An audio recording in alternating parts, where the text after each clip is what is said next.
आणि त्यांना मारहाण केली आहे, त्यांना लाथाबुक्क्यांनी मारलं आहे, त्यांना जातीवरून शिव्या दिल्यात. तुम्ही महार मागायचे, मग तुम्ही असंच वागाल, तुम्ही पोरी पोरी एकट्या राहता, मग तुम्ही झोपत असाल पोरांसोबत, तुम्ही रांडा आहेत का. हॅलो, मी आता इथे कोथरूड पोलीस स्टेशनच्या परिसरामध्ये आहे. तुम्ही बघू शकता माझ्या मागे कोथरूड पोलीस स्टेशनचा परिसर आहे. ह्या पोलीस स्टेशनमधल्या काल PSI मॅडम होत्या, प्रेमा पाटील मॅडम, आणि त्यांचे सहकारी इथले आणि संभाजीनगरच्या पोलीस स्टेशनमधून आलेले काही सहकारी, हे सगळे आमच्या मैत्रिणींच्या रूमवर गेलेत अचानकच, की तुम्हाला, आणि डायरेक्ट घुसलेत आणि रूम चेक वगैरे केली. त्या कोथरूडमध्येच राहतात आणि त्यांना इथे आणलं. वरती तुम्ही बघू शकता एक रूम आहे त्यांची कुठेतरी छोटीशी, त्या रूममध्ये घेऊन गेलेत.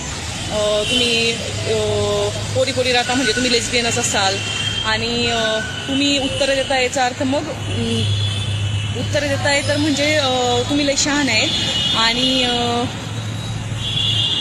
तुमचा खून पण होऊ शकतो वगैरे वगैरे, अशा टाईपची भाषा त्यांनी वापरली खूप वाईट पद्धतीने. आणि ज्या केसच्या संदर्भात आलो त्या केसशी या मुलींचा काही संबंध पण तसा फार नव्हता, तरी हे सगळं घडलेलं आहे. काल रात्री 5 तास म्हणजे दुपारी 3ला ते घेऊन गेलेत आणि संध्याकाळी 8पर्यंत त्या ह्या पोलीस स्टेशनला होत्या. दुसरी एक मैत्रीण तिला 11 वाजता त्यांनी उचललं होतं तिच्या कामाच्या ठिकाणावरून, रात्री 11:30ला त्यांनी तिला सोडलं आणि एवढ्या वेळात त्यांचे मोबाईल पण त्यांच्याकडे जप्त होते. रात्री आम्ही 12:30-1ला इथे येऊन तक्रार दिली.